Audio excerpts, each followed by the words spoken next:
Welcome to the Dojo Talk Podcast. Please remove them shoes before entry. The master is here, and you still have not taken off your shoes.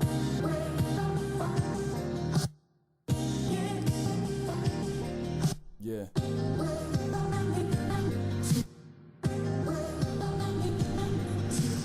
Living every day to define man's mission. Look into the sky for divine transmission. Deaf man's vision makes the blind man listen. Eyes on the prize, this is blind ambition. Thank you. Blind ambition. Welcome to another edition of the Dojo Talk Podcast. We're on episode number 38. It is a bright and early Sunday morning. I'm here with my co-host Antacool. What's going on, man? Nothing. Last night was a reminder how shitty, how trashy, I should say, MMA fans are. Yeah. I saw a little bit on Twitter last night and a lot this morning, but we'll get into that in a little bit. I guess just a random note. Hopefully my voice isn't bad. I went to a fight party for this card, and I definitely burned my mouth on some taco dip. So, the whole, top, left half of my mouth, I could feel my gum, just falling off. Taco dip was great, though, but my mouth definitely paid for it. That's all that matters. Yeah, it was good food, good fights. I don't know, man, I'm feeling pretty good about last night. This card was awesome. It was well worth me staying up. I don't think I got home till 1:30. I was all right. Aside from one fight that kind of hurt my feelings, the rest of this card was awesome. Yeah, man. I guess we'll just run it. We'll just run it from the top. Jon Jones finally makes his return against Daniel Cormier. We got to see these guys scrap for the second time. I haven't felt nervous for a fight in a long time, and it just felt good to feel that kind of way again. I was so excited for this fight, and my God, I got everything I wanted, man. This fight was awesome. Just Jones striking looked great, looked really good. I love how aggressive he started out in the first round. These guys didn't really waste any time. I thought it was cool that they actually touched gloves in the beginning. I didn't think, Jones kind of had his up and Cormier stuff. You don't remember them touching gloves in their first fight between the three bodyguards? I don't. Just three gigantic dudes in just big ass red suits.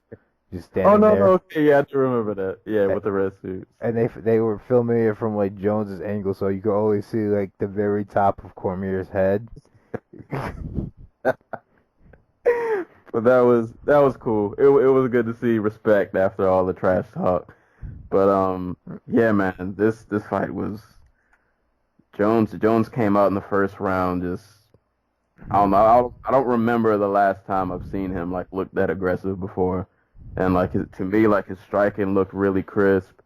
As always, of course, he's working that oblique kick that just makes me cringe every time he lands it because it just looks so painful. But yeah, man, he got off really good in the first round. Cormier, though, I thought did a good job of definitely pressuring him, or at least he was trying to try not to let him really get that distance, but. Man, Jones, I love that he's a long, rangy fighter who knows how to use his range. He was constantly landing these body hits where he would throw a hook to the body, but he's 80 feet away, but his arms are so long that he can just do things like that, and it works. And the second round to me was actually kind of close. I could see somebody scoring that for Cormier. I think I gave it to Jones, though. Two judges gave it to Cormier. I wouldn't disagree with that. I thought Cormier's second round, I think he got off with the striking a bit more. He was definitely throwing some bombs. He did pretty good in the clinch of landing. He would land little uppercuts here and there, and he definitely still kept the pressure on. But it just seems Jon Jones just at the same time like he had an answer for everything. He just seems so much like physically stronger now that like I don't know. I guess he's continued his whole weightlifting thing, but it seemed like it's paying dividends, man. He just seems so much physically stronger than he was before, and my God, that third round, that oh man, I felt bad for Cormier because I wanted this fight to go 5 rounds. Like I wanted to see a nice war, and I feel like this fight was pretty competitive, even though I think Jones. It was like he was decisively winning, but like I wouldn't call it like a blowout, if that even makes sense.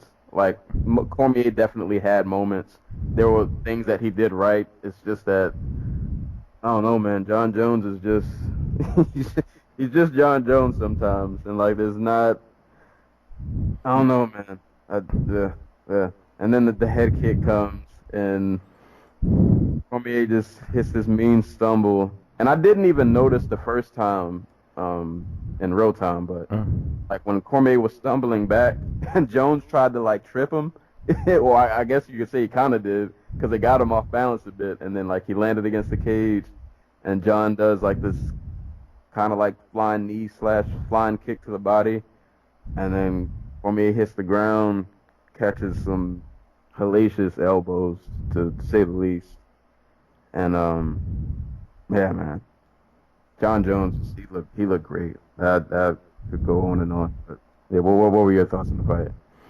Like, there's just so many ways to just approach this fight. Jon Jones is an all-time great. Jon Jones returning off of essentially 2 years. Like, I know he snuck the OSP fight in there, but that wasn't much of a fight. So much as that, like, that was just a really expensive sparring session on the part of the UFC. But I feel gutted for DC. Like, this was just like a battle of like, I don't like that guy. This is like a battle of ideology, where like with a lot of merit, DC feels slighted, where he is the bad guy in a story, where the other guy is the fuck up. Right. Of course, and that's part of the reason why I was kind of just blown back, not blown away, because we've seen this shit since DC won the title, where everybody's accusing him of being a fake champion, Yeah. carrying Jones's belt, not putting any of the blame on Jones for not being able to show up to fights because he's gotten himself in trouble with either the law or USADA or whatever. But like just this, you could tell this meant so much more to DC than this meant to Jones. Yeah. And it meant a lot to Jones. Like, I'm not trying to say like, he's just like this completely unfeeling monster. Though though I'm not saying he's not, but yeah, like DC took this shit hard, and it's funny. Jones mentioned after the fight the head kick that ended up starting the end sequence of the fight, that that him and his team noticed that DC, whenever somebody throws a kick or like they basically like whenever anybody throws a punch at him, like he has this weird habit of just like he'll throw his body back and he'll lean his head to the side, like on everything. Like when he was fighting Gustafsson, he was doing the same thing, and Gus was even throwing that many. Well, he was throwing knees, but he wasn't throwing that many like kicks to the body, like just straight Right. up like cheap kicks and stuff. And he got DC to bite on that one hard. Those, if you want just evidence of a body shot leading to a knockout, like this is it. This is Yeah, I was gonna say he Picture. definitely thought that kick was going low. Oh, absolutely. Like he threw his whole body back. He threw his head to the side and forward a little bit. Like, okay, I'm a brace for this. I'm a brace for this body kick. Nope, just straight to the head. It's funny. I just read like literally right before we started recording about how like DC after the first Rumble fight was like the only way you're going to knock me out is putting a shin to my head. I think that's the only way I'm going to get knocked out. Oh. Yeah. Because he got hit with one in that fight too, but he didn't land as clean. Yeah. Probably landed a little harder, but didn't land as clean. Yeah, no, like this is just a reminder that when Jon Jones wants to be, he's the best to have ever done this, and probably the best that will ever do this for a long time. Like, Yeah. and there's no reason he can't do this to heavyweights. Yeah, this might be the scariest Jones I think we've ever seen. Like seeing Dude. Jones like Dude, Jones' best weapon, he's the best clinch fighter in MMA history, but his very best weapon is ground and pound, and we haven't seen that since like the Chael Sonnen or like the fourth round, I think, of the Gustafsson fight. right. So like think about that. This dude's out here styling on guys without using like his best tool. Yeah, because there weren't even because I can't remember the statistic, but the amount of takedowns that DC really like they both went for in the first fight, and there weren't hardly any. There was like one moment I remember when I think DC had went for a takedown, and Jones like almost reversed it. Oh yeah, no, he just straight up like tossed him. Right, like it was. This man just does freakishly just insane things Like yeah, and makes it look so easy. He just he's a real life. Like I remember when they like right before they touched gloves and they were just squaring off, and I was like, Jon Jones looks like you remember like the old Mortal Kombat games when the way the the way the screen would look at you like in the arcade mode. Like Jones is that guy at the top. Like he's that last boss fight. dude, like this is a guy who started to learn to strike by just going on YouTube and watching footage, like just watching like video game and just like kung fu fighter footage. Like this is what happens when you stick an A+ athlete in a sport like this. And he was landing some vicious knees too to the body. Like Knees, body kicks, leg kicks, like you said before with the punches, like everything to the body. yeah. And that's just the smart thing to do against DC. It was a history of just liver problems, and we know that he struggled with the weight cut against Rumble. And they're just like I felt bad for DC because like he looked like he was in really good shape. Like but like I don't know what else I could have told him to do. Like I don't. This is at the end of the day, the 99.5 times out of 100, Jon Jones is just going to beat DC, and I'm sorry, there's just nothing DC can do to stop that. Yeah. And like this DC is the second greatest light heavyweight of all time. I say that like with 100% confidence. He'd beat every other light heavyweight in the history of this division. But Jones is just that dude. And I feel so bad for DC because this is like the third, like, oh my god, what's the dude? DC just, he has a problem of being great when there's somebody else who just happens to be, like, not just great, but like an all-time great. You know what I mean? Because I'm not sure how familiar you are with amateur wrestling, but the dude he lost to in the when he was a collegiate wrestler was Cael Sanderson, who is he was probably the greatest collegiate wrestler of all time. Like no joke, he's currently the Penn State head coach, Olympic gold medalist, like four-time NCAA champion. Man. Like, and then when DC finally does make the Olympics, he loses out to, what's the guy's name? Crap. Kaz Gastelov. Like, And Gasov, another dude, just Olympic gold medalist, like 5-time world champion. DC just comes around at the wrong times.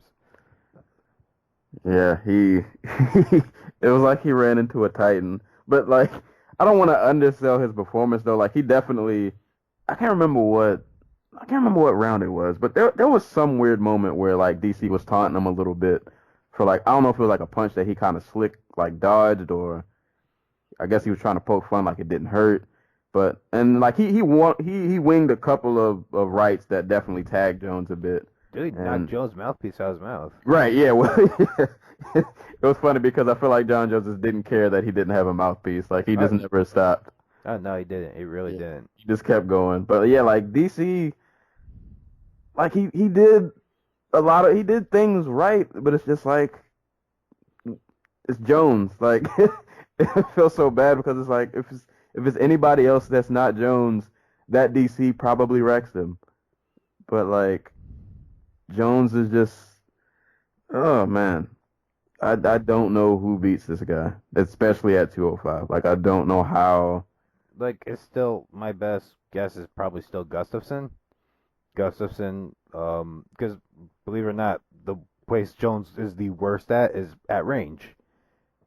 Like if you can find a rangy dude who can move, like it gives Jones fits, because Jones' best ability is either sticking like smaller guys at range like he did with DC, or just fucking them up on the inside. Because again, he's at his best when he's in the clinch, or he's like a foot away from you, able to throw knees and elbows, or just bitch toss you around. Like, so my best, like, Gustafsson still probably has the best chance of beating him, unless he's done something to change the way he approaches like defense. I'm not sure he can do it, because we still saw in the Glover fight where Gus likes to turn tail and run. Yeah, and you got head kicking Jones running around. Oh yeah, that's not a good idea. Especially if like he's throwing those head kicks, because like what, he is freaking. But what's his leg span like? Ridiculous. Like it's bigger than his it's bigger than normal, like ratio wise. So he's going to be throwing head kicks while you have your back turned to him, and he's got more range to play with. So if Glover is just missing as you're running away, what's Jones going to do? Yeah, Jones is going to just decapitate you. And you're never going to see it coming. Yeah.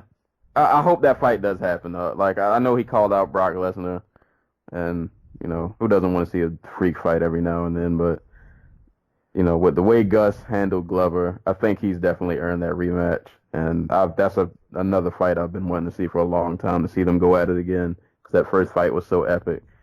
So, yeah, I hope they... I don't think they could do the Brock fight before the end of 2017 anyway, so if I'm the UFC... They poured a lot of money into the rematch for Gus and Jones the first time, and it just didn't end up happening. Because I think was it Gus who got hurt, and then they put Cormier in there. I can't remember how that all unfolded. I think it was like they booked the rematch. Gus got hurt, and then they just went with DC. Oh, man. I guess one more thing real quick before we get off this fight. Yeah, the whole, like, I get it. Actually, you know what? Before I even get to that, how did you feel about the interview afterwards? Not the Jones, when Rogan interviewed DC. It's not Rogan's fault. Like, I don't like Rogan. Like I'm pretty open about my dislike of Joe Rogan as a person, but yeah, no, like that wasn't Ron Rogan. That was on the truck, and that was on whoever freaking dragged him back to the cage. Like,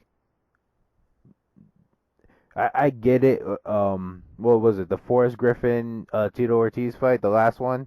Yeah. Where like Griffin wins the fight and just but thought he lost, so he just jet before they read the decision. Like, I get it in that situation, but like here, like, let the man have his piece. Like, good God. Yeah, it was weird. It was It was don't ever, like, never, ever, like, especially after a knockout, ever interview the loser like that. yeah, Like, it was like DC was out. We couldn't tell because he was on the ground, but as soon as they rolled him over, it was pretty clear that this wasn't a mercy stop. This just was Jones hammered the shit out of him, right. and he was barely functioning. Yeah. He's talking about he doesn't even remember the freaking knockout. He's like, I guess I got kicked. And he's sitting there in tears, like, good God, have a heart. Yeah, it was yeah, like I get it. If you're especially like I've honestly I've worked in that field, but like I've done internships of like on like TV sets before. So like I know what it's like to have like, somebody's yelling in your ear telling you to do this, do that. And it's just kind of your job. So yeah, I can't really fault Rogan like 100%. You kind of just it's kind of those it is what it is things, but it felt just like if it was hard to watch. Cuz like I get it, people don't like DC for whatever, yeah, for whatever reason. Stupid reasons. But it's at that point it's just like, all right, let the man just let him be. Just yeah, I don't know. It felt kind of weird, but I thought it was cool though on Jones's part that like these guys legit like there was a lot of trash talk, and I thought it was cool that like he didn't kick him while he was down. Like he showed respect to him after the fight. And I guess from what I heard in the press conference, like he didn't like, I guess he didn't go in on him at all in the press conference either. Like he kept it, professional, didn't, choose to like go at the man while he's already at his lowest point. Yeah. Yeah. Like, there's no doubt in my mind everything Jones said was BS, but like props for him to keeping it to himself. Yeah. Yeah. And I guess one last note that I wanted to get to you about Cormier. For people who saying like, oh, he's paper champ, blah, blah, blah, should have never had a belt, blah, blah, blah, all that, whatever. Like, I think we forget, like, this man got his name in Strikeforce when he was like an alternate in a tournament that I'm not even, I guess you can't say he wasn't supposed to be in it, but like he was an alternate. So obviously like he wasn't in the first choices for that tournament. He was just one of those dudes like, hey, if something goes wrong, you'll have a shot. And I can't remember like what happened in that tournament that like he got his shot. Overeem got cut from Strikeforce or something like that. Like I can't remember. Did Overeem get cut or yeah, I think he got cut because he didn't want to go to the UFC, or he was like, I don't want to do business with the UFC, or he didn't want to do like special drug testing or some shit. So he goes to fight in Japan against like Todd Duffy, and they're like, you know what? We're not going to put Werdum back in. We're going to put DC in here against Bigfoot. Yeah. And, like, since that moment, like, DC's done nothing but wreck everybody he stood in front of. So that would include, let's see, Bigfoot, Josh Barnett, who I believe he out-grappled, which is... He outboxed him and then threw him on his head. Yeah. Like he hit a straight-up WWE finisher on Josh Barnett. Like... He bodies Josh Barnett, Dion Starring. Then he comes to the UFC. First fight against Frank Mir. Not the most exciting fight, but he decisively beat Frank Mir. Keep in mind, these are heavyweight fights. This is not even at 205 yet. Then he gives Roy Nelson the work. Then he drops to 205. I think he had an opponent other than Patrick Cummins, because I remember Cummins was a late replacement. I can't remember who he was supposed to have fought at first. But anyway, bodies Patrick Cummins. I want to say it was supposed to be the Jones fight. Was it? I think so. I'm not 100%, but I think that was supposed to be Jones. Like the first time they were supposed to fight, or second time or something. Oh, either way, destroys Cummins, tosses Dan Henderson like a child before choking him out, and then he loses to Jones. But then no, it was the Rashad Evans fight. Oh, that sucks. I forgot they were going to make that fight. That would have been a good one. That would have been an ass whooping. At that time, I wouldn't have minded. I wouldn't have minded seeing that. Like at that time, we wouldn't have probably known it would be an ass whooping. We probably would have thought it'd been competitive, but it would have been an ass whooping. And then after destroying Henderson, all right, he takes the loss to Jones. Then he survives the hardest hit I've ever seen somebody take from Rumble and ends up getting a rear naked choke. Beats Gus, beats Anderson Silva, beats Rumble again. That fight, I don't even want to talk. Whatever. But decisively beat Rumble a second time.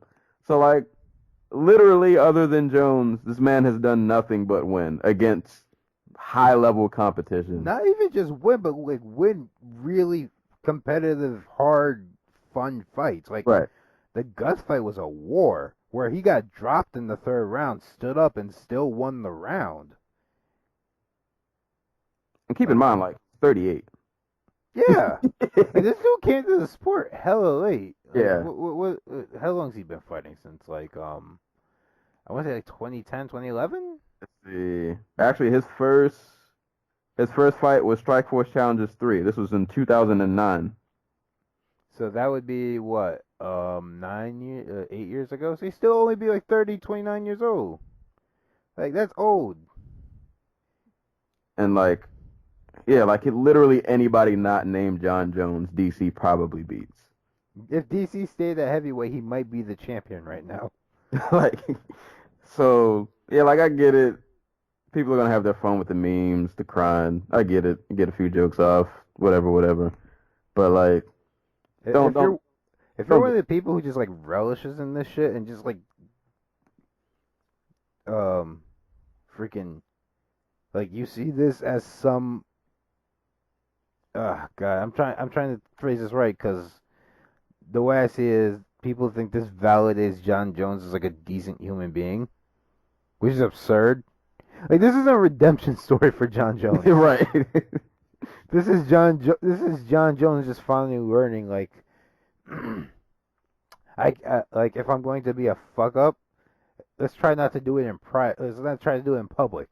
Yeah, that's Like, he's still the same dude he was the day before he crashed his freaking car into that pregnant woman's car and ran away. Like he's still that same person. Like there's no doubt in my mind. just hopefully he doesn't have any more of those slip ups. I mean, props to him. I mean, I hope he has, you know. Like I hope he's gotten his life together too. Like I like just chilled out on the partying a little bit. Like chilled out on the cocaine, save that for retirement. Right. Yeah. Like and just like I really like before I'm done, I really want to see how far I can separate myself from every other person in the sport. Yeah. Like I really hope that's Jones, but until I see some manifestation of that, like outside the cage, I think he's still just living his same old life. I don't know. We'll see. But this is a good start, though. Hopefully, yeah. This is a good start. And yeah, man. Props to Jones for just. Yeah, man. This could be a great comeback story as long as he keeps himself out of trouble. That was like an all-time great performance. Right. Literally. I'm talking freaking I don't know. Like among all-time great performances, like Max Holloway knocking out Jose Aldo, Conor McGregor taking the lightweight title off Eddie Alvarez, TJ and Barao, Dos Anjos and Pettis. Like it was an all-time great performance, and when you take the title like that, Yeah. so props to Jones, props to Team Jackson, and props to DC, man. and props to DC. Like I know the rumor is like if he lost, he was going to go back to heavyweight, but after getting knocked out like that, he has a desk job, like with FS1 and doing the announce team thing, and like, I don't know, like if he wants to go back to heavyweight, all the power to him. Jon Jones is falling right behind him though. Like, Yeah. do you just sit on your hands and wait for Jones to move up because he's gonna go fight Brock, and you know if he beats Brock, because that's gonna happen in 2018. Like there's no doubt in my mind, unless they do the Gustafsson fight in December or November, and like Jones just freaking gets cold cocked, and then they do like the trilogy bout for that. But they're gonna make the Lesnar fight. Jones wants it. Lesnar wants it. You know WME wants it. Right. And if that fight happens, Jones is going to destroy Lesnar, and they're going to give him whoever has the heavyweight title at the time. Boy, we'll see, man. I'm so glad Jones is back though. It makes things a lot more interesting. But This is the first like big feeling fight of 2017. Yeah. In MMA. Like it had the story, it had like the talent, it just had everything going for it. And everybody, well, mostly everybody, I would say, like delivered, like on point. But yeah, from Cormier, I don't know what if. I'm not mad if he goes to heavyweight. I'm not mad if he retires. Like I feel like at this point at 205, I'm not mad if he takes a year off and just waits to see what Jones does. Right? Yeah, like at this, but at the same time, does he want to go through that shit again? Where like, oh, he's not the real champion. If he ends up having to fight Gus and beats him, like there's not a lot left for him. Yeah. And there's somebody else we forgot to mention in this whole conversation who also fought in this card. Oh, we'll get to him. We'll get to him. He's lurking. He's lurking in the waters. But yeah, shout outs to both these dudes, man. The awesome main event that capped. Two all-time greats. Yeah, definitely. One just so happens to be the greatest to ever do this. Right. Moving on to the co-main event. I'll be honest, this is the one fight that I wasn't even really mad at this fight because I wasn't surprised that it kind of went the way it did. So I can't even really say I was surprised. But Tyron Woodley defended his welterweight title against Damian Maia, and what was probably the least exciting. Actually, it was probably on the main card. This was definitely the most least exciting fight. I personally think the Brooks fight was the Brooks Shelton fight was worse, but. I can't coast. I didn't see it, so yeah. Yeah, but Woodley ends up taking this 50, 45, 49, 46, 49, 46 on all judges' scorecards. I enjoyed the fight. Like I didn't watch, so I fell asleep during the in between the second and third round of the Cyborg Evander fight, and then I woke up just in time for this to start. And by the time I woke up, I was reading like, oh, Cyborg won the title, blah, blah, blah, blah, blah. And I saw the first 2 rounds, fell asleep between the 2 rounds, between 2 and 3, I woke up and watched 3, 4, and 5 this morning. I was gonna say, I don't know if that means you enjoyed the fight if you just fell asleep. Well, no, like I have a baby schedule, bro. Like I can't. I was up since like 5 o'clock yesterday. Oh man. Yeah. Working on Saturday sucks, y'all. Oh yeah, I do. I had to work also. Oh, luckily I didn't have to work early, but I worked a closing shift, so yeah. Yeah, Saturday working is not fun. Yeah. Don't grow up. Right. That's the moral of the story. But it wasn't a terrible fight. It just like people are saying this is like the worst title fight in UFC history. I'm like, dude, we had Holly Holm and Jermaine Demondamy fight in like February. How you want to say that with like a straight face? But I thought it was a fine fight. Like this is basically what I kind of expected. Like you said, like Woodley peppered him with not full blast power shots, but like enough to just mark up Maia's face.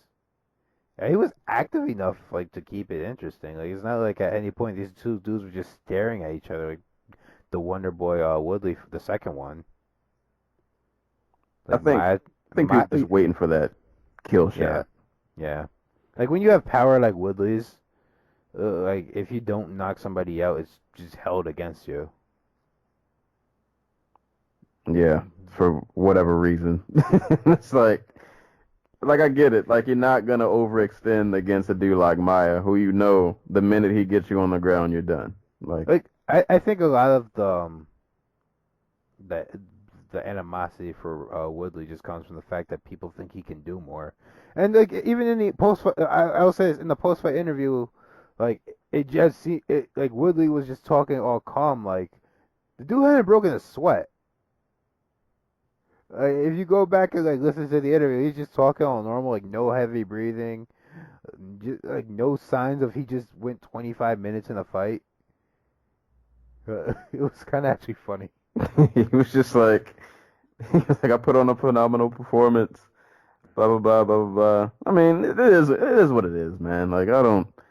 Yeah, it wasn't like the most exciting fight, but like props to Woodley. He stuffed something like 17. It was some ridiculous Oh stat. yeah, he stuffed like 20 takedowns. Yeah, man. Like Like, he didn't just stuff; he stuffed them and then disengaged. yeah, like he was because- really smart with. Yeah, because a lot of the time with people who fight Maia, they stuff the first one. They're like, oh, okay, I'm done, and then he'll just wrap up a leg and go the other way. So props to Woodley. He was really smart. Yeah, I mean he did what he had to do to win, basically. Sure, nobody died, nobody got decapitated. He didn't, wasn't like the Robbie fight, but it is what it is, man. It is what it is. But like I guess from what I've been hearing rumblings is that Dana wasn't too happy with the performance, so So now it's GSP Michael Bisping. yeah. And I guess they're going to give Robbie his rematch.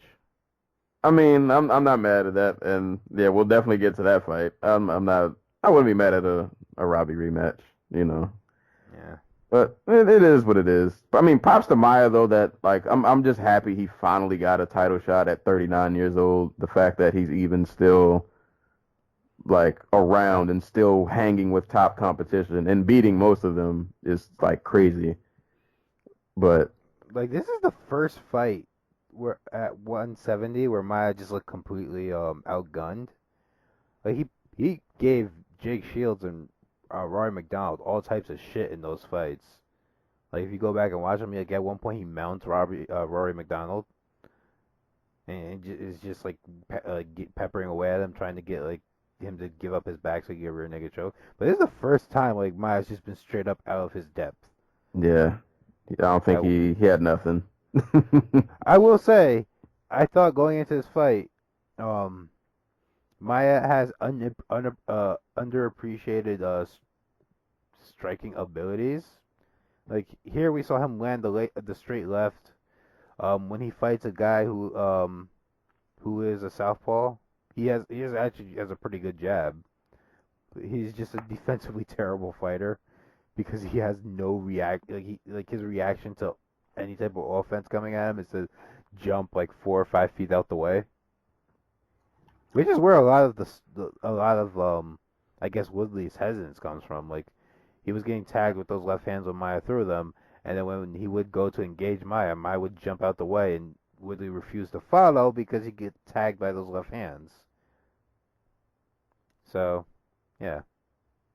It was a fine fight. Whatever. Yeah, it is what it is. We'll see Woodley again, whether you hate him or not. I'm interested to see how they do this whole GSP thing. And I hope Woodley just wins fights like these for like the next 5-6 years. Like, just like force Dana's hand. Like, make Dana White hate him. Like, just no more knockouts for Woodley. Just like he just straight up wins like really slow pace, low volume striking fights for the rest of his career. We'll see. We'll definitely see. But yeah, it's gonna be interesting to see how that fight turns out. I forget that this card was 3 title fights. Like almost like. Well, one of them was just like a formality. Yeah. So. Guess moving on. Speaking of which. Yeah. Cris Cyborg makes a UFC return, this time for a title against former Invicta bantamweight champ Tanya Evinger. So we can't call this the inaugural UFC featherweight title fight because Jermaine Duranami was technically, and is still technically, I guess, the UFC lineal featherweight champion. That whole situation was just hilarious. Like, oh man, I don't even know what this division. I mean, I'm so happy that Cyborg's in the UFC, and I'm glad Tanya Evinger got a look too. But like, this division just confuses me because I don't know what they're gonna do next. I'm fine with this division if they do what they did today, and every 6 months, they just drag Cyborg out to co-headline an international fight week, an MSG card or a card in like December where they're really trying to stack it on at the end of the year and like just up the rate, up their PPV buy rate for like the year, where they just throw like 2 or 3 title fights on the card. Like if they can do that and they just like use Invicta to find challengers, Yeah. I'm down with that. Like just like have like 4 women tournaments in Invicta and the winner gets to go fight like Cyborg. I mean, I feel like at this point that's all you can do. Like, And like and if you're impressed enough by some of them, like a Megan Anderson or if Felicia Spencer ever gets like to that level, and you're like impressed enough with them, like take them on too, and have them fight the women who also can't beat Cyborg. yeah, man. But in terms of the fight, and I was saying this a while ago about Cyborg, I'm like the vintage Cyborg. I feel like we all saw like when she fought Gina Carano, like those fights back then. Like I feel like she just like Night and day. huh. Night and day. Yeah, I know where you're going with this. Yeah, like No. he would just straight blitz people and you would just die because you just couldn't take the pressure. But now she's even scarier because she doesn't like she's so much more patient now, and she doesn't like blow her wide trying to just go for the finish. Like she'll patiently wait. Now it's like a slow kill. Like it's a slow, painful. Like every shot she does throw is probably gonna kill you. And props to Evinger for somehow she ate some shots in this fight, man. Like Yeah. some really hard, just brutal. And I mean, and she wasn't like backing out either. She wasn't shying away. She was firing back. She landed a few good shots, but Cyborg just seems so just much physically stronger and just like Tanya Evinger's a really strong 135er. Like Cyborg made her freaking look like I don't know, like a strawweight. yeah, just Like she tossed her around like she weighed 30 pounds less than her. right. And there were moments I think it was in the first where like I mean I'm sure getting hit by Cyborg that like is excruciatingly painful, but like It's a life-changing experience. right.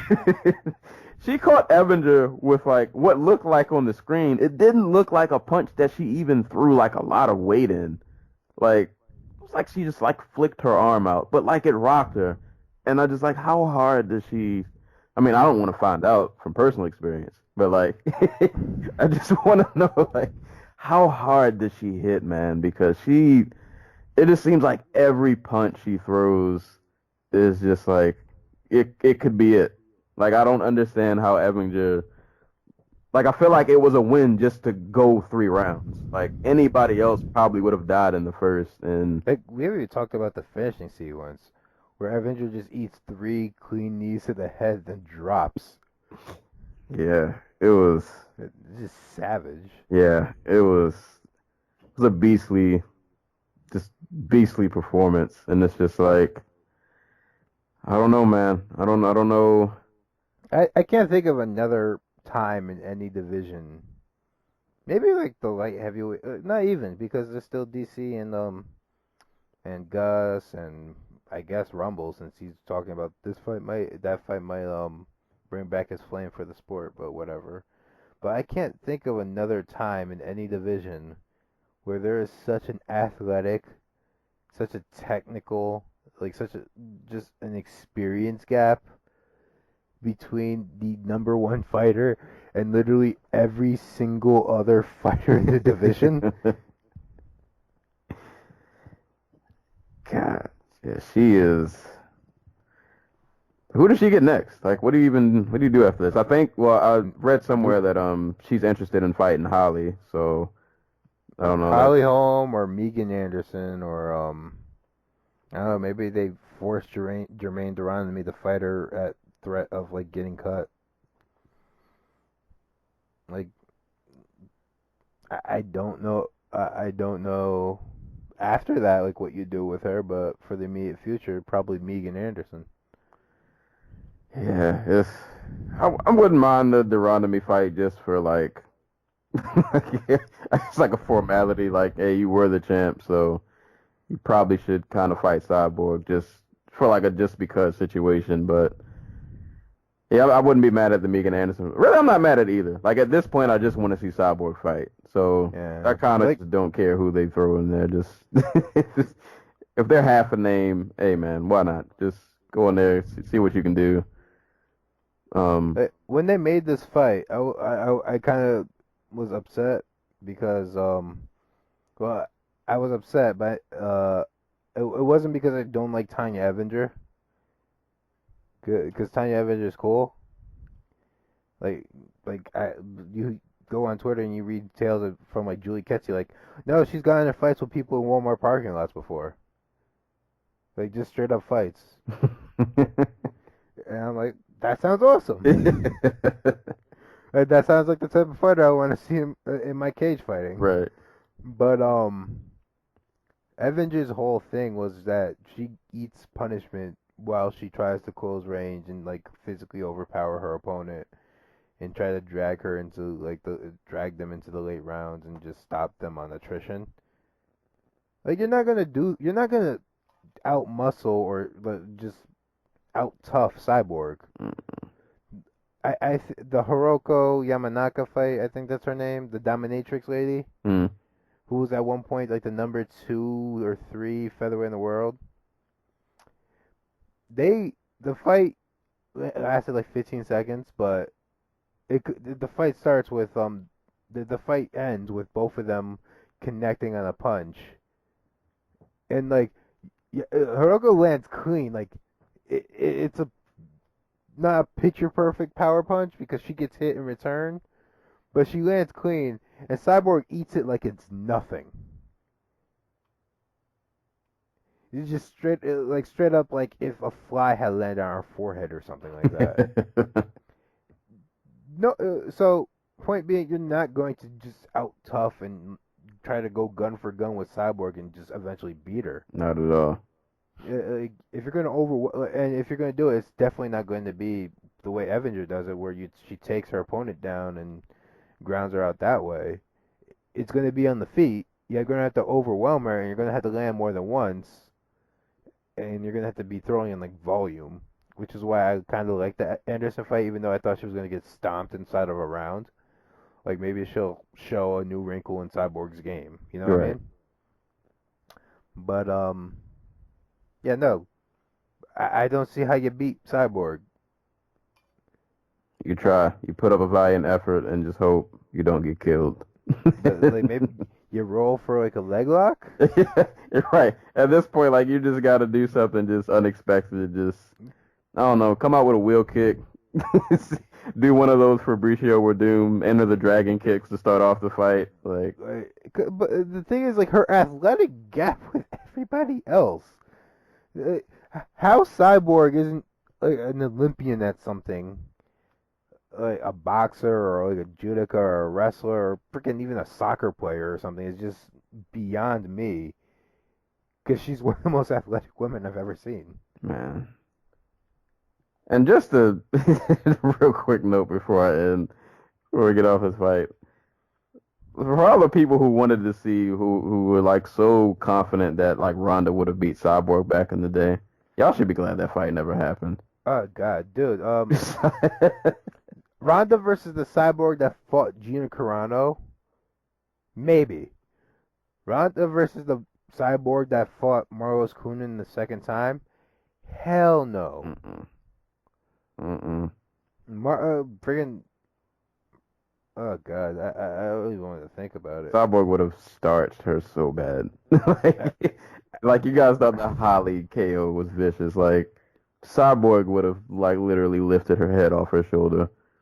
Especially at 145. Yeah. Like 140, 135, maybe. Maybe friggin' Cyborg, maybe she just bum rushes Cyborg and gets her down, and Cyborg tires out that way. But like at 145, nah, forget about it. You're done. You're done. Just that fight was supposed to happen in Strikeforce. Boy. Oh my God. That hype train would have got exploded really early. There would be no women in the UFC. Right. That division would have never happened. And Victor would have never ended up on Fight Pass.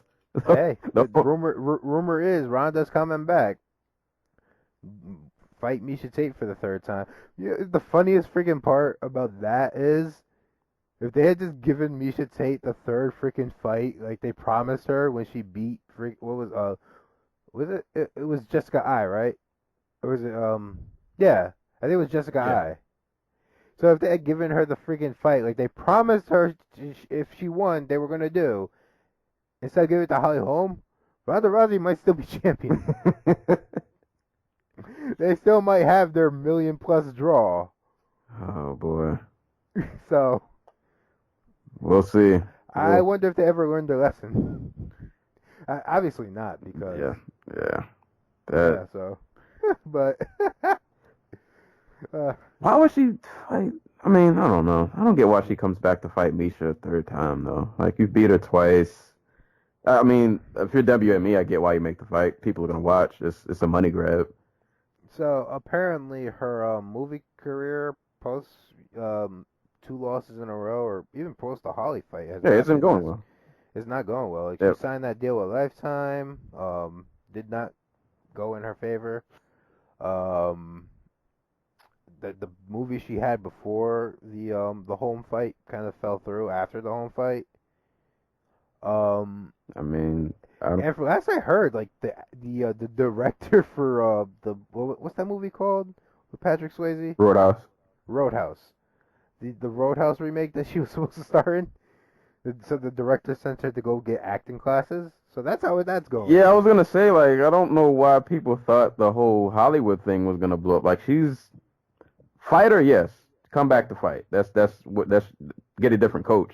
But like fighting, that's definitely your thing. Like, you can continue. If this was the 80s, Maybe. and she didn't have to be an actor, she could just be like this freaking like badass who just tosses people around the screen. Like, yeah, Right, but if she we're not has in the 80s talking anymore, parts, and yeah, she's a terrible actor. Terrible.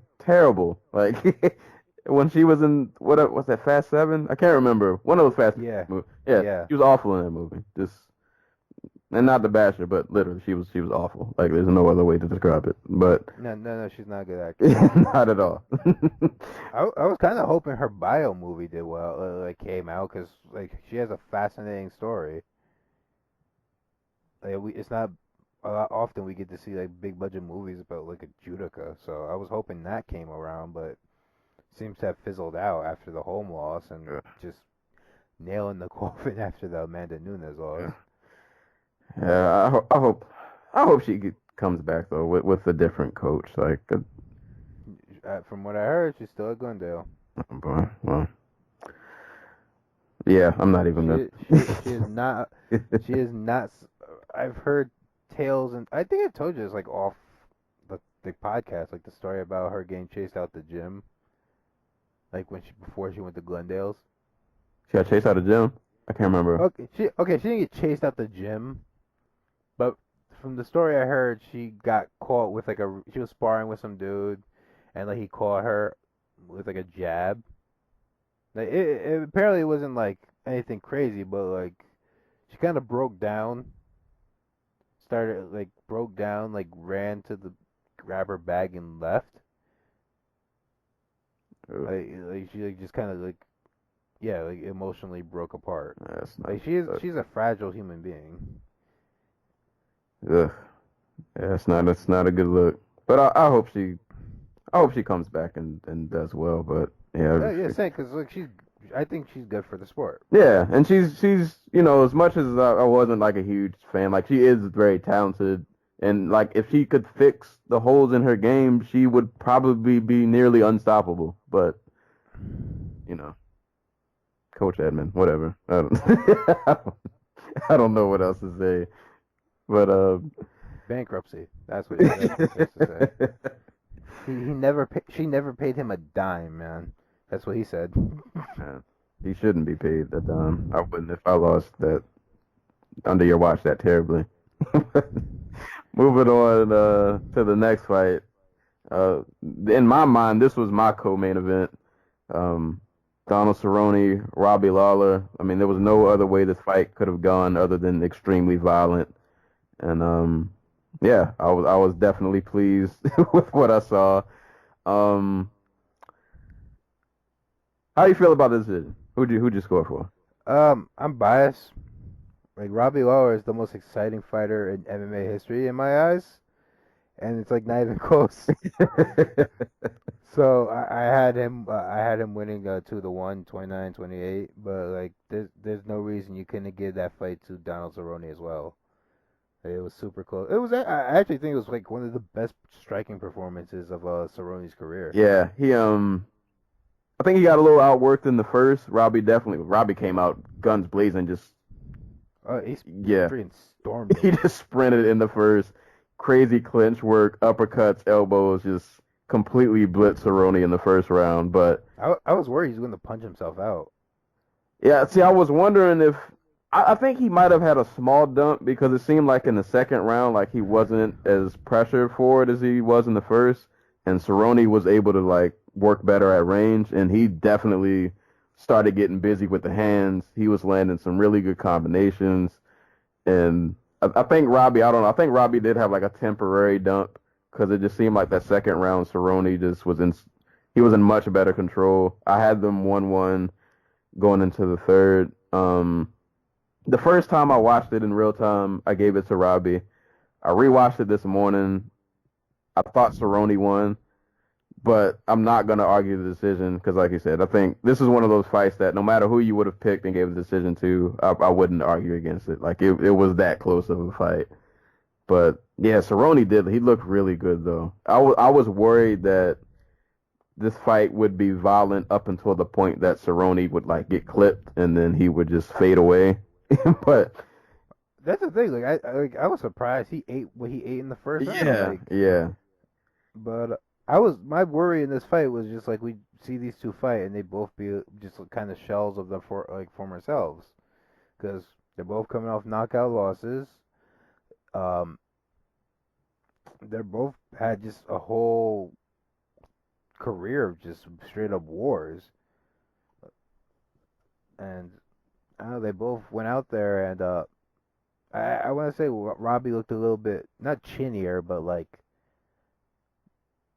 more vulnerable than he has in the past. Like even the fight with Roy McDonald, he kind of just ate everything that came at him and didn't stop coming forward. But yeah, here he looked he there were a few times where Cerrone hit him and it was apparent he was hurt. Not hurt as in rocked, but like, oh, okay, yeah. Like I that can't. happened. Yeah, I can't muscle my way through that. So I'm gonna take my foot off the gas here for a sec. But no, they both look pretty good. Otherwise, like really good actually. yeah. I love how it's like Cerrone. I feel like there are moments where like you think you're safe and you're not when you fight him. Like every brief moment, like after a clinch, he'll still throw an elbow or a head kick, or like he'll throw something like after a clinch to where like he always keeps you honest that you can't keep your guard down because he'll throw something slick if you're not paying attention to what's going on. Um, yeah, man, this fight was just nice and just violent. Just it was what I hoped to see. And then yeah, I was surprised though that like Cerrone did as well as he did. He definitely took it to Robbie. And I don't know why people were booing after. I mean, I get it. It was a close fight. Probably mad that Cerrone lost, but like that fight was awesome. I don't understand what people were complaining about. I think Cerrone is kind of just more popular than Robbie. Yeah, probably that too. That's probably just it. Like it was a close fight. The popular dude always gets a nod.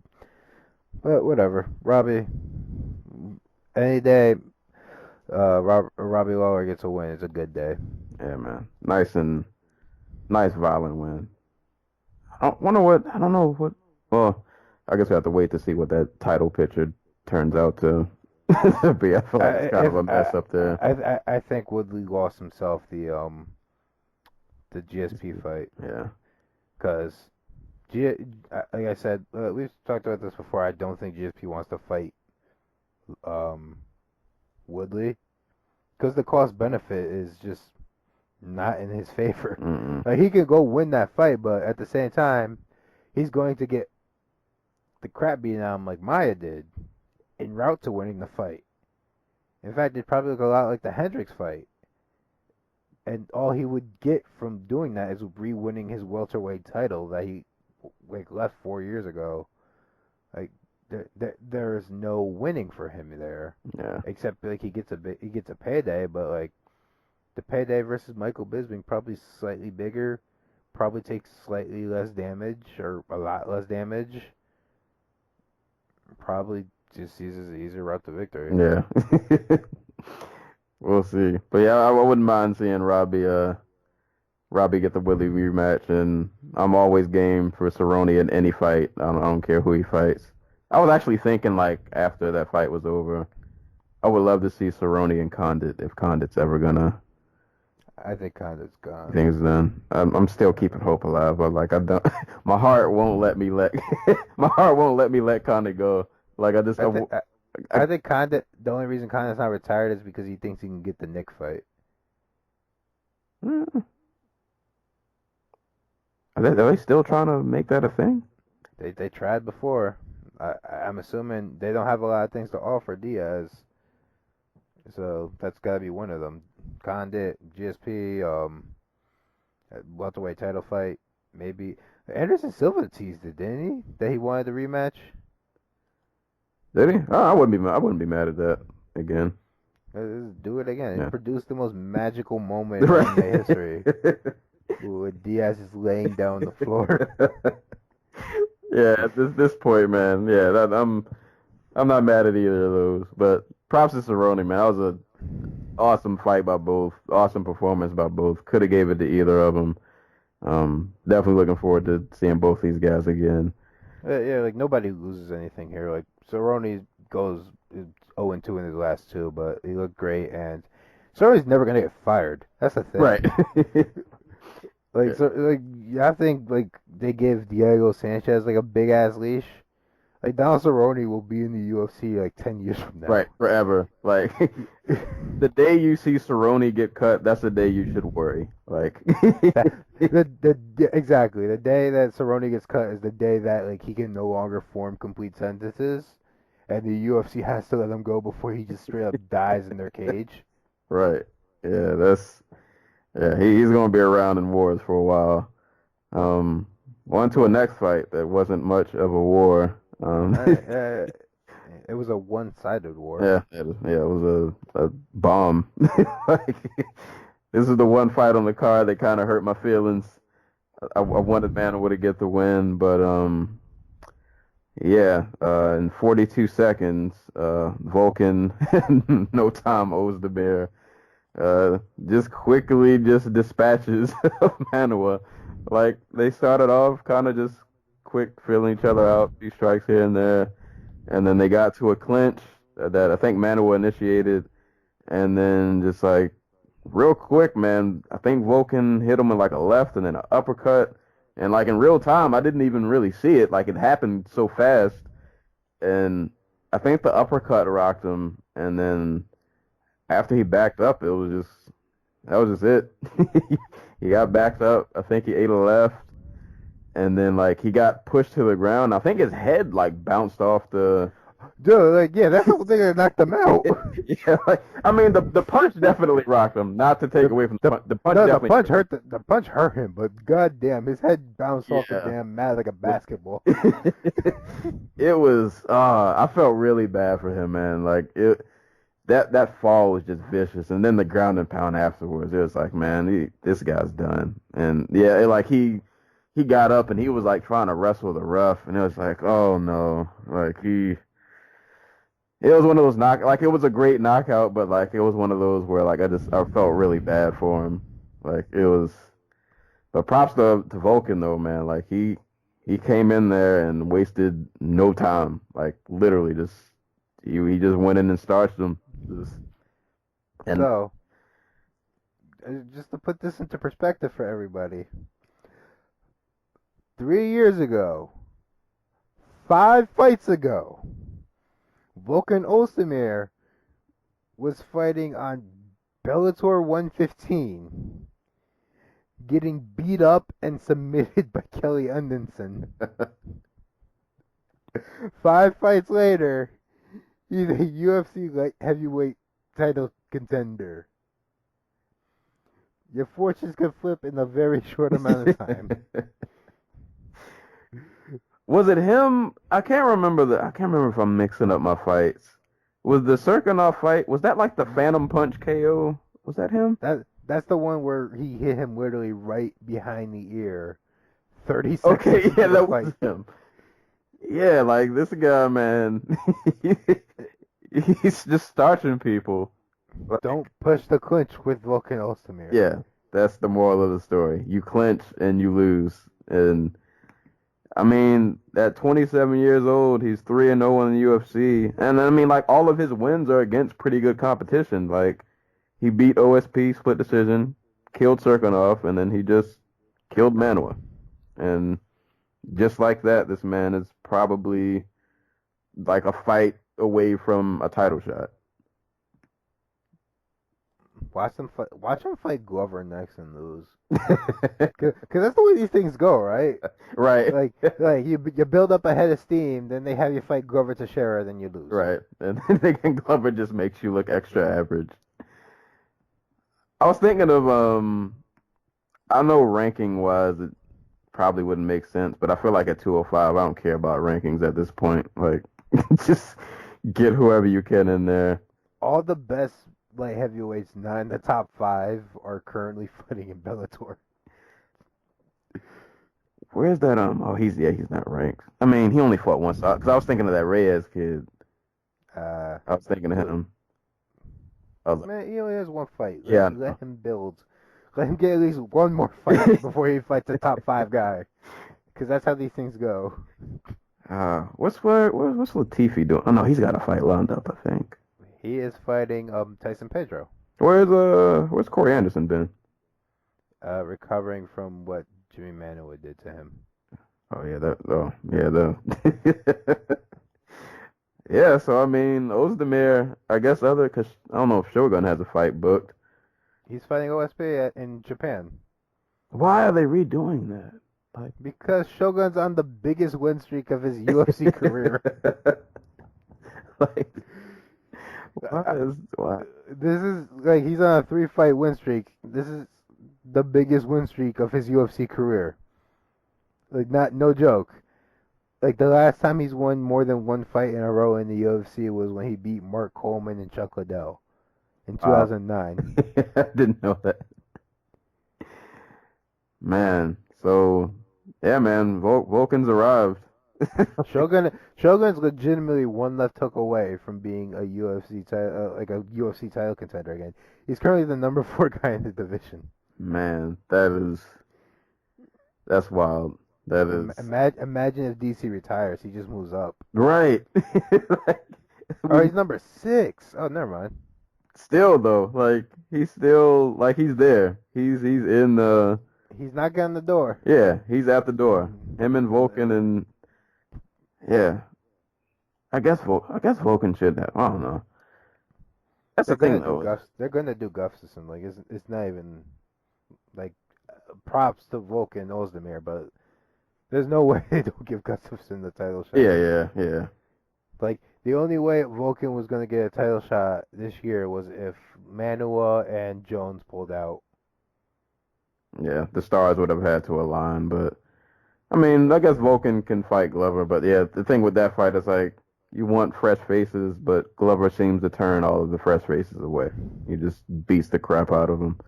Maybe he fights the winner of Tyson Pedro or Latifi. No, I'm not mad at that. They keep him away from Glover. But I guess it would be good though, like if Pedro wins and beats Latifi, because I feel like he's kind of a. I mean, like Latifi's been around for a bit, so I feel like if Pedro wins, at least you get 2 really fresh faces to kind of see who can, potentially be that next guy. It's weird hearing you say that because, like, God, he has been around for a while. Yeah, like 2, 3, 4, 5, 6, 7, 8. Yeah, like 8 fights since like 2013. Like it feels weird because I feel like I rarely ever see Latifi. Like I'm always curious where he is. Yeah, man. I think people forget like he's been in the game for a minute. Like he's been here for a while. I remember when he was like the top prospect because he was training with like Gustafsson. Yeah, like that was the story. Like he's the other guy from that camp that, you know, we all should be paying attention to. He probably beats everybody in like a straight up weightlifting contest though. Dude is built like a.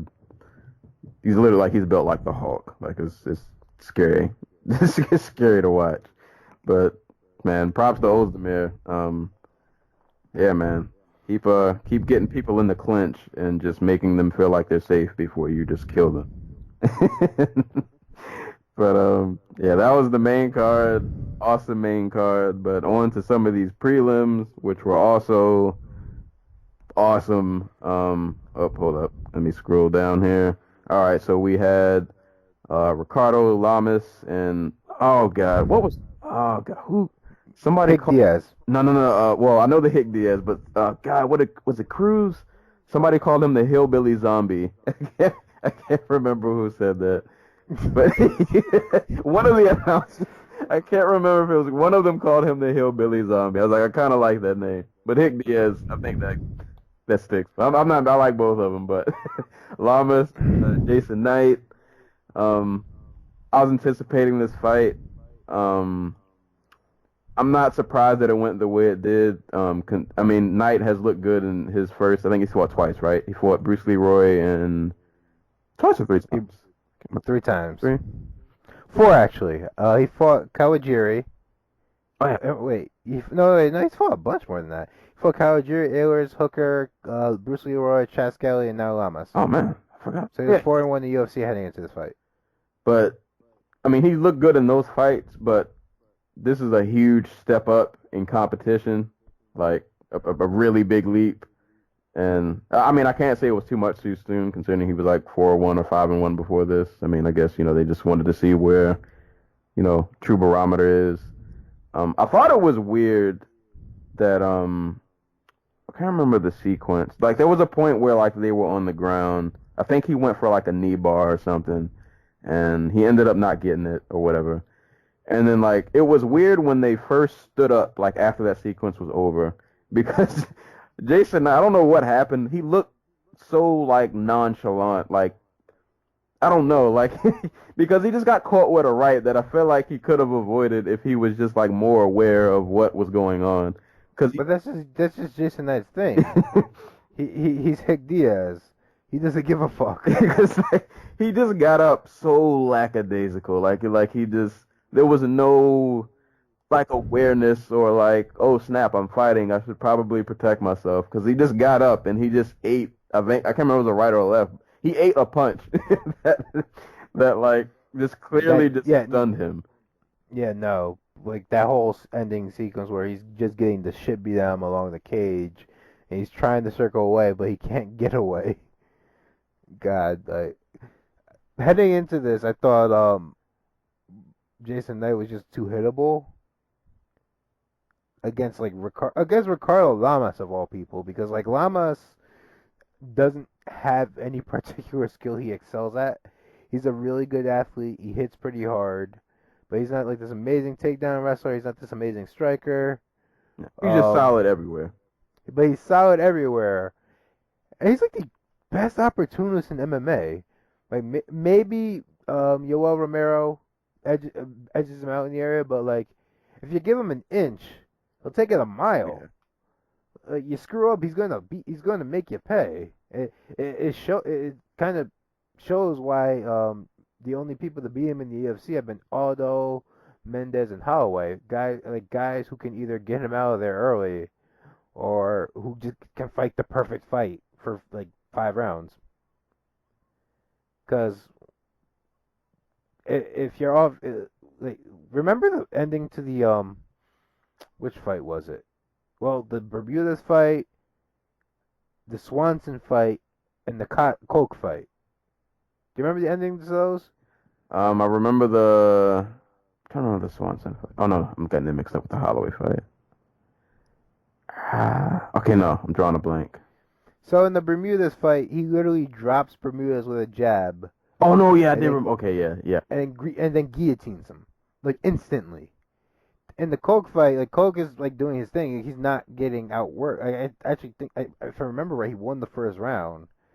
But in the second round, he kind of just trips, falls down, and gets the shit beat out of him. Like, elbows, like his eyes are all cut up and everything. Was he losing that Bermudez fight? I feel like And the Bermudez fight was not even 2 minutes long. but like before like that jab happened. Like I don't think so. I can't remember. I can't remember anything before the jab and the freaking like guillotine. Yeah, either way, yeah, that was vicious. And then the Swanson fight, like Swanson just like gets lackadaisical for a second and gives up an arm triangle. Like Ricardo Lamas will make you pay for just having a lapse in judgment. Jason Knight, for all his toughness, is still a guy who will give up one on the feet to give you back one, and that's not going to work against Lamas. Like, so props to Lamas. This is a fight like this that just shows you why he's a top 5 guy at featherweight, like perpetually for like the past 5 years, despite the fact most people probably don't even remember who he is. Right. Which is insane because he's extremely violent when he wants to be.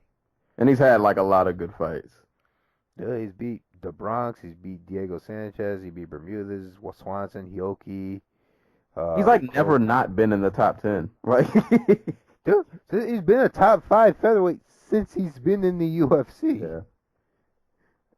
yeah. He's really freaking good. It's just sometimes his performances, he's such an opportunist, and his performances otherwise are so passe that it just doesn't seem like it. Like he'll be losing a fight and all of a sudden win it, much like somebody else on this card. But yeah, props to Lamas. Awesome finishing sequence. I mean, still props to Knight. Pretty sure we'll see him again. Jason Knight has a career being like a Fox card opener. Yeah. Because he's just too fun not to put on Fox. Right. And, yeah, so. You want violence, you can just throw him in there and you'll get some violence. God. On to this next fight, this is a really interesting matchup. Aljamain Sterling and Renan Barão. I was like really interested in this fight, but I was not sure how it was gonna go, because I feel like with Aljamain, I really like Aljamain, but like sometimes I'm just not sure what I'm gonna get when he fights. Sometimes I get really good performances. Other times I'm left kind of scratching my head. And then with Barão, I kind of feel like the same way. Like I just at this point probably more for Barão than Aljamain, because I feel like Aljamain still has time to like get better. But like with Barão, I'm just like I don't know what I'm gonna get from you at this point. Like I don't know where your head is, or but Aljamain looked pretty good, man. I'm liking what I'm seeing with these last, I want to say like 2 to 3 fights. He's been looking pretty good. I think I can't remember how the first round of this fight went. I feel like Barão spent a lot of time on top. Yeah, no, Sterling went for like a spinning wheel kick, fell, and Barão got on top of him and just kind of rolled him out from mount. And then not mount, I'm sorry, inside the guard. And I think that's pretty much how most of the first went. And then that second round though, man. Aljo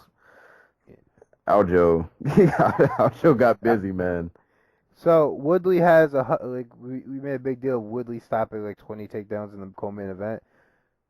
One of the only other dudes in the UFC who had a 100% takedown defense rate was Renan Barão heading into this fight. So Aljamain Sterling became the first dude to take Renan Barão down in the UFC. And he didn't just take him down, like he worked him on the ground. And I love he was landing a lot of those kicks, man. Like those front kicks, and I think he rocked him with one at one point. Yeah, he landed at the start of the third round. He landed a front kick to the face. Yeah, and that really hurt him. Front kick to the face, and then the second round where like he got him on the ground and he just brutal ground and pound. just vicious ground and pound. And like, one of the things that really bugs me about Sterling is he has that vicious ground and pound. Where do we see it? We saw it against like Hugo Viana, like the Wolverine back in the day, like, a few years ago. mm, And we don't really get to see him do it because like whenever he does get on top, he just tends to play the grappling game. yeah, He'll pepper, but he won't ever just sit up and just throw bombs, which is insane to me because he's got some very ferocious ground and pound. Like his long ass arms act as levers. And he's just able to leverage such power into those shots. yeah. I want to say I feel like he's finally like hitting a stride. Maybe he's finally like putting it all together. Um, cause I mean against Barral, I mean I get it. Barral's not the same Barral that back in the day who was just But the third round really gave me a lot of like confidence that he's getting better. yeah. He seems more. I don't even know the word. Like more in control. I don't know. This Confident. Yeah, like he's putting things so much he's putting things together better. And like he like you said, he seems a lot more just sure of himself. And like beating Barral, I mean, I get it. He's not champion, but that's still like that's a big deal. Like that's a big name to have on your resume in a fight that you won like pretty handedly. So yeah, man. Shout outs to Aljamain. What does Barral do from here? I feel like he's in a really weird space. I really wanted him to stay at 140 and keep like trying to put together wins, but he seems hell bent on returning to 135, and I think that's dumb. But I think we've seen the best of Barral. Yeah. I think that Dillashaw fight broke him in more ways than we realize, not just like physically, but not mentally, but like stylistically, he's kind of broken because what he used to do, which is why I think he really struggled here, is when guys would exchange with him, he'd kind of just batten down the hatches and just like throw 4 or 5 bombs, and it would scare guys off. Like it worked against Faber, it worked against Jorgensen a bit. Or he would do something really dynamic and athletic like he did against Eddie Wineland or Michael McDonald, where he was just dragging McDonald to the ground after he rocked him on that uppercut. Like this is a dude who struggles when the guy won't engage with him in the pocket, like he fights at range and he's long and lanky, and two, when he can't do anything athletic and dynamic to just instantly either gain position or win the fight. And we saw him struggle against Sterling here. And another thing is he really doesn't control the pace. Like he just kind of goes with whatever pace his opponent's fighting at. And if it gets too fast, he'll go for a takedown. But like with Sterling, like again, like he didn't push the pace against Sterling, which is basically how you beat Sterling. You tire him out, and then like he collapses over the last few rounds. Right. So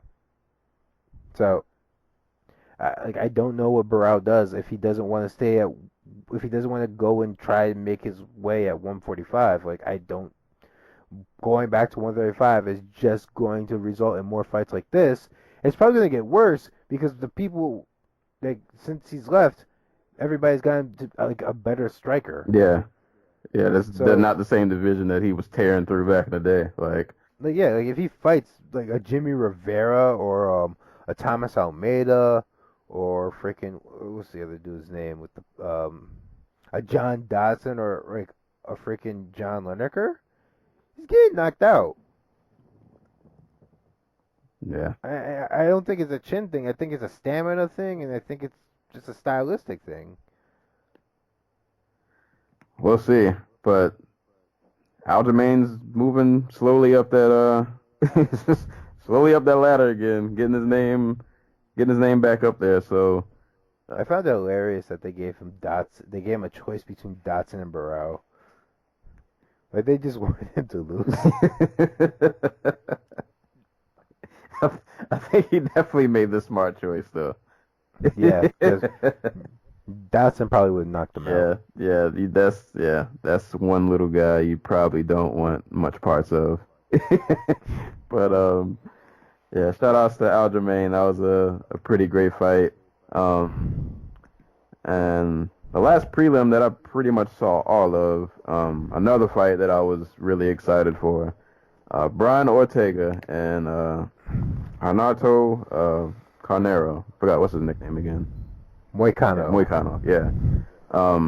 I had forgot that Moicano like recently beat Jeremy Stevens. Like when I first saw the opponent name, I was like, I feel like I know him, but like I'm not drawing I couldn't figure it out. And I was like, oh snap, that's the guy who pretty handedly beat Jeremy Stevens and looked really good.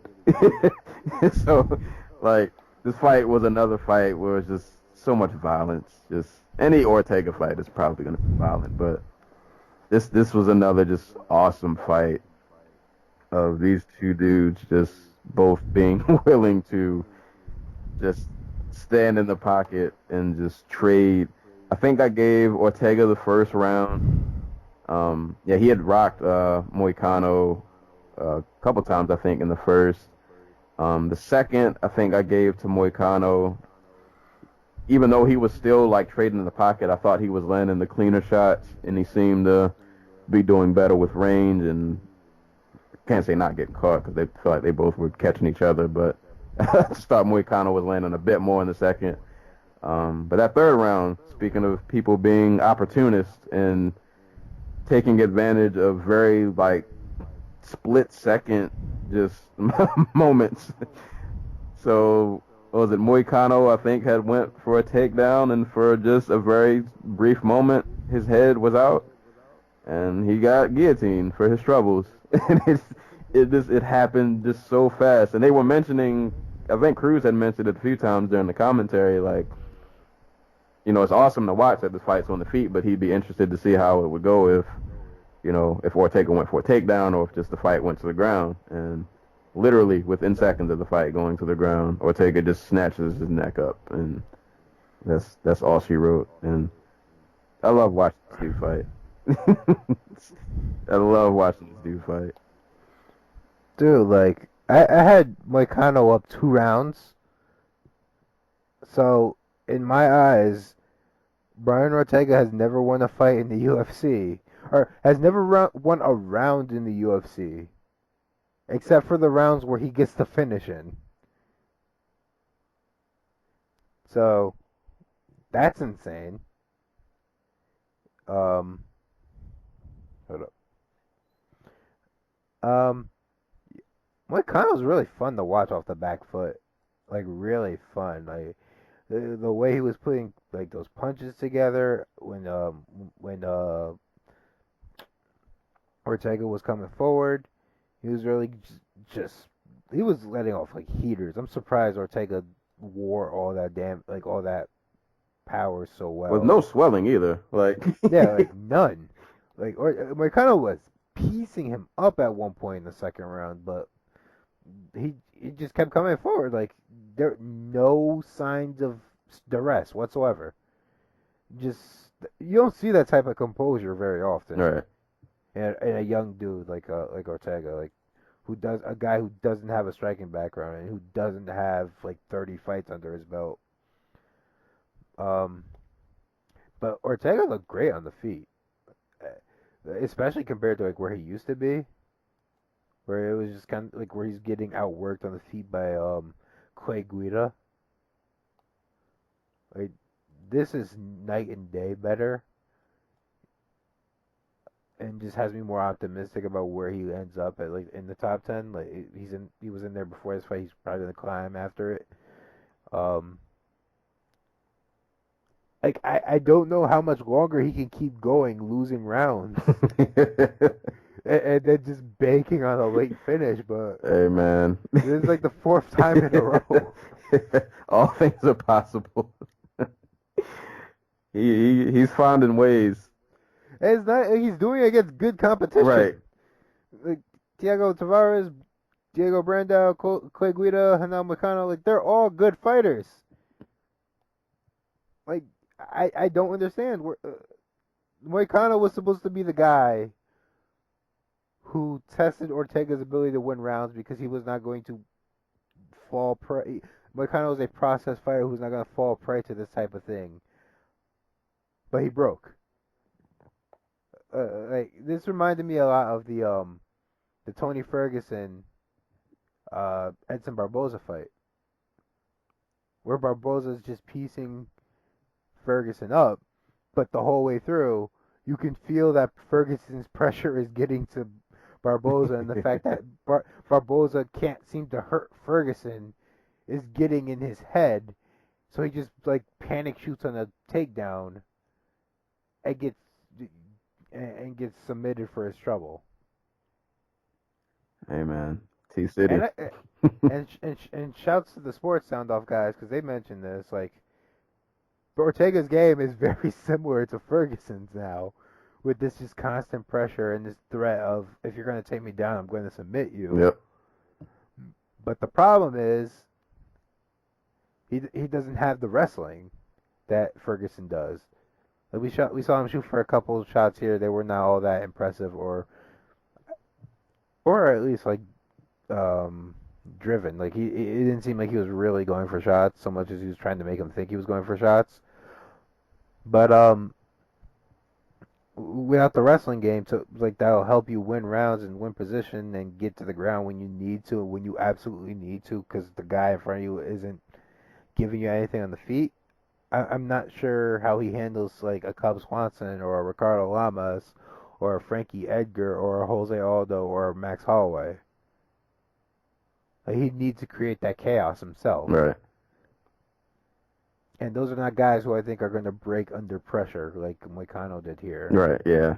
Especially a dude like Frankie. Like, you're not going to catch him and just... like, there's no breaking Frankie. Yeah, it's just impossible to do. Like, maybe you hurt him, but you don't break him. Yeah. Yeah, I think he's still... Ortega's still got some time before he hits, like, that elite level if he gets there. But I think for, like, the time being... He probably does pretty solid against like mid-tier, competition, maybe like the lower end of the top 15. I mean, Moicano was the number 8 dude. Oh yeah, I forgot. Well. Because he was number 9, I guess, because he beat Jeremy Stevens, who's currently number 7. Tell me how that works. Like if it would be an amazing fight if he wasn't still hurt. Korean Zombie. Yeah. I forgot how long I forgot what his injury was. I think he tore something. I can't remember for sure, but I feel like he tore something. Yeah, that would be fun. Oh yeah. Oh man. Well, I guess at this point then. I know it was a knee injury. I guess at this point then you can't give Ortega like a bottom end. I mean, if you beat the number 8. Like you gotta give him somebody above him. Or you could do Elkins, but I don't think the UFC wants it. The damage. Like, is that a fight you making for the UFC and you want Ortega to be a guy who could challenge for the title? Yeah, you gotta. Cause like after Edgar, Holloway has already beat Lamas and Swanson and Stevens. I'm like pretty sure he's going to get through Edgar. Spoilers. But I'd say Yair's still coming off a loss. I'd like to see the Swanson fight. Yeah, if I got my pick. I think they match up pretty well. You know what kind of sucks that Moicano lost?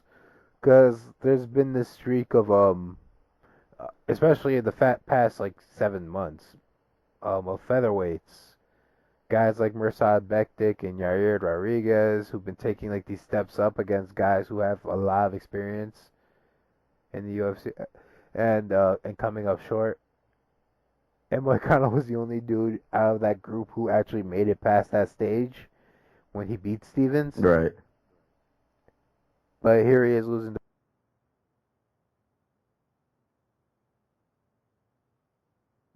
Oh, you still there?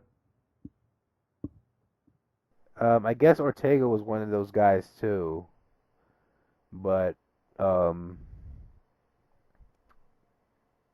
I don't think Clay Guida's really up on the level of like a Swanson or a Lamas at Nah. this point, especially at featherweight. Yeah. We'll see though, man. Ortega's just shooting up. Hey man, opportunist. You take. He's literally taking what you give him, and he's making it work. So yeah, I'm not mad at the cup fight though. I definitely wouldn't. Oh, you know what would be a good fight? Since we're talking about since he wants to go back to featherweight, Charles Oliveira Oh, for who? for freaking Ortega. Oh, yeah, I wouldn't mind that. I think he beats Oliveira. I mean, I wouldn't. I wouldn't mind him seeing do it though. Yeah, I wouldn't mind seeing it. I think he wins that fight, but yeah, I definitely wouldn't mind seeing that. But It depends how much overweight does Oliveira come in. we'll see. But shout outs to T City, man. Shout outs to both of them though, because it was a great performance by both of them. Just Dude, it was fight of the night. Yeah. Best, great fight. just Moicano just happened to get caught, but yeah, I'm looking forward to seeing Moicano fight again because I really enjoy seeing like his style of striking. Yeah. It's really fun. they're both awesome. Both should have some pretty bright futures. I guess these next few fights, probably just kind of breeze through these. Half of these I didn't see. Some of these I saw the Philly and Qatar fight. I think I just got to the fight party when this fight happened, so I was kind of like eating and talking while it was on. But shout outs to Qatar because I think this was his debut. Yes, 2 weeks notice. Yeah. So, and this was a pretty fun striking match from what I bits and pieces I remember watching it. But yeah, shout outs to Qatar for your debut. Like that was a really good performance against really good competition, considering you fought on 2 weeks notice. So yeah, good win for him. I didn't catch this fight, but Alexandra Albu beat Caitlin Curran by unanimous decision. Jared Brooks beat Eric Shelton by a split decision. And Drew Dober floored Josh Bergman with a first round KO. I didn't see the entire fight. I just saw the KO. The KO was pretty vicious, to say the least. Yeah. If you get a chance, go back and watch the Albu Curran fight, just because it's just straight up insane. Like Albu just kind of muscles Curran around while eating shots, and like I was afraid, like a straight up tanker. Like she is strong as shit. Like I realized that in her first fight, but like here it's just like on display, where she's just like every time they tie up, she would just throw Curran around, but she has like no defense when she's striking. She's just straight up in the air, chin high. So every time she would throw and rock Curran, Curran would come back and like just hit her, and she would just eat it. And by the third round, she's just exhausted. So it's just like this gigantic brawl. Man, I'm looking at her profile picture. She is shredded. Dude. So like we were talking about her last week. So besides her crazy ass Instagram game, apparently she's like a doctoral candidate in Russia. Man, Like the reason she hasn't fought in like 2 years is because she was at school preparing and I guess defending her thesis on like Russian patent law. So that's where she's been. And still going to school, doing that, and then... Oh, she's also a personal fitness trainer. So that explains why she looks Yeah, like I'm about to say, she is shredded in this picture. Like, my God, like, why?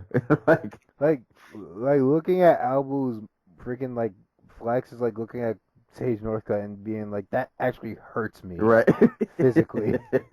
Like, She is ridiculously shredded. But yeah, I did see that fight online. I didn't have time to watch. I'll definitely go back and check that out. If you want to see a nice slop fest, it's the perfect slop fest. I'll definitely definitely go back and check that out. But yeah, overall, man, this card was awesome. Like top to bottom, man. I I was very, very pleased. I'm so glad I went to a fight party for this. It's probably one of the funnest fight parties I've been to, and like having an awesome card just made it that much better. So this is well, I didn't technically pay for this fight. Friend ordered it, but had I paid my $60 or whatever, this would have been money well worth it. Like this card was just awesome. Just so many great moments. But going in about an hour 40, so we're about to wrap this up in a bit. So Just really quick, the Ryzen cards. I know you didn't watch any of it. Like, do you care about spoilers? oh no, I already know who won all the fights. Yeah. All right. So just really quick, the top 3 flyweight in the world, Kyoji Horiguchi, won his Ryzen Grand Prix first round quarterfinal. They're having a big bantamweight tournament over in Ryzen. He knocked out Hideo Tokoro in the first round overhand right. Former Iranian world champion, national wrestler or whatever, Amir Akbari, he beat up Tyler King, who at one point was like a top 20 heavyweight prospect, like 5 years ago. King Reina beat up a pro wrestler. 5'3", King Reina went up to like 194 pounds to beat up Lade Tapa. Gabriel Garcia's fight got called off because of an accidental eye poke, and she is very upset about it on Twitter. And she's calling Oksana Gagloeva a lot of mean things. Tenshin Nasukawa won his mixed rules fight against Kaiserman Saiga. Yusuke Yachi beat Satoru Kitaoka. Miyu Yamamoto, Kid Yamamoto's sister. She finally won her won an MMA fight. She beat Casey Robb by decision. Hey. And from the other two tournament fights on this card were won by Takafumi Otsuka, who beat UFC veteran Anthony Burchak, and German Khalid Taha, who beat Kita Ishibashi. So, yeah, it was a fun Ryzen card. They do fun cards over there. Yeah, I'll go back and definitely try to. Yeah, I gotta support Horiguchi, so I gotta go back and catch that. But one day soon we might be getting Mighty Mouse Horiguchi on the freaking Ryzen card. Yeah. At this. Thanks. Yeah. Fuck. Oh, speaking of which, how gratifying was it to see Joe Rogan and freaking Dana White have to swallow their freaking pride and go celebrate Cris Cyborg? Yeah, I think a lot of people forget like that whole like beef. Like it wasn't even like a beef. It was just straight up like, freaking like Dana White called Cyborg freaking Wanderlei Silva in a dress, and freaking Joe Rogan was talking about how Cyborg's penis fell off. Like they were saying some incredibly hurtful, sexist, just terrible things. yeah, man, she came and got that strap. But she still forced them to make a division just Right. for her. And they're gonna have to keep putting that belt around her waist because she's not losing anytime soon. Like Exactly. So hey, man, it all works out in the end. Also, Mikey Garcia beat the crap out of Adrian. Yeah, I was gonna say that was actually gonna be. Yeah, I had two parting shout outs. Yeah, I didn't watch it, but I had one person on my timeline who was kind of like doing play by play, and yeah, from what I was hearing, Garcia was just he was giving Broner the work from what I heard. Oh, he was just fucking him. I gotta go back and left and right and catch that fight. It wasn't like the Maidana fight where like he was just beating him down. Like Maidana just was like knocking him down, and like Broner basically had to hobble his way to the finish line. But Broner did next to nothing, Mm. and Mikey Garcia just boxed him up for 12 rounds. Man, yeah, that was gonna be one of my parting shots. My other one was going to Andre Harrison, who is a really good fighter, man. Unfortunately, probably like 2 people saw his fight at PFL because they decided to schedule it the same night as the UFC card, which whatever. I don't I don't understand why that happened. I'm sure there's some stupid reason out there somewhere, but According to them, NBC Sports only has so many primetime dates available. So they had their hands tied apparently and couldn't pick another date. I don't believe that. I don't know what NBC Sports shows other than like soccer and race car driving. So whatever. well, either way, Andre Harrison apparently dominated Steven Rodriguez in this fight. Andre is now 17-0.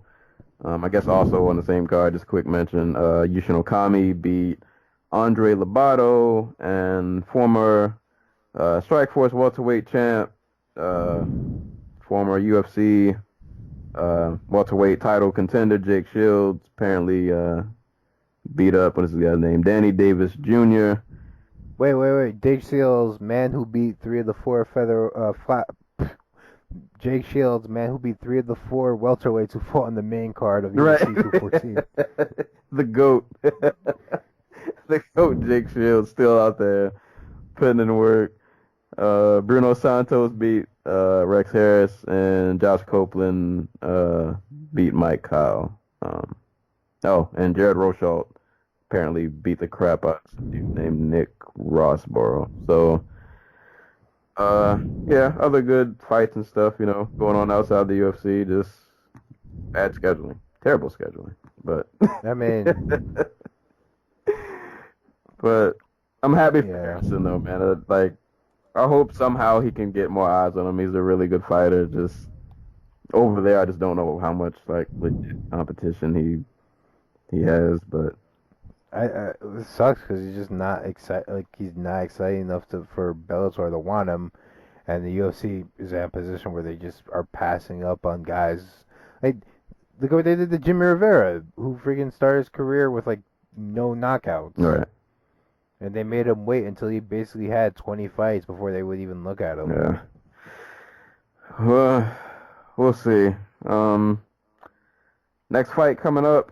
What is this? August 5th in Mexico City. Last fight of the last fight for like a month for the UFC. Yeah. So we'll get a little break after that, but there's always stuff happening in the MMA world, so there'll always be stuff to talk about. But August 5th, UFC Fight Night 14, headed by the homie Brandon Moreno going against Sergio Pettis.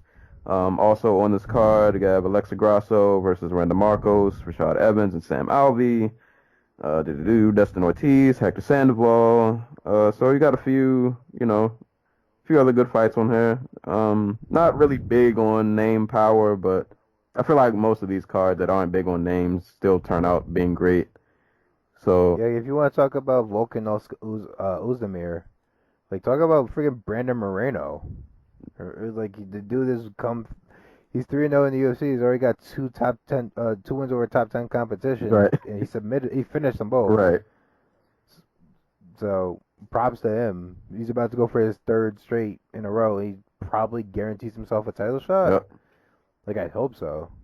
And only at 23 years of age. Like, he's only getting better.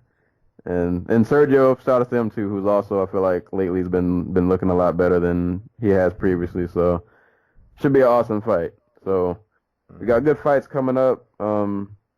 Slightly unrelated news, but I got a new laptop, so I don't have to worry about laptop problems anymore. So I can keep putting out episodes. So I got albums on deck that I'll be hopefully talking about sometime soon. But yeah, that's pretty much all we got for today. Awesome card. Can't wait to see Jon Jones fight again. But man, yeah, I don't know what else to say. So As always, anytime people are being kicked and or punched in the face, we will be there to talk about it. By the time you guys hear this episode, it should still be Sunday. I'm going to try to put this out today, so hopefully it's Sunday when you guys hear this. If not, it'll be Monday morning. But anywho, thanks for listening. Like the Dojo Talk podcast on Facebook. Listen to us on SoundCloud and YouTube also. And until next time, we will catch you guys later. Peace.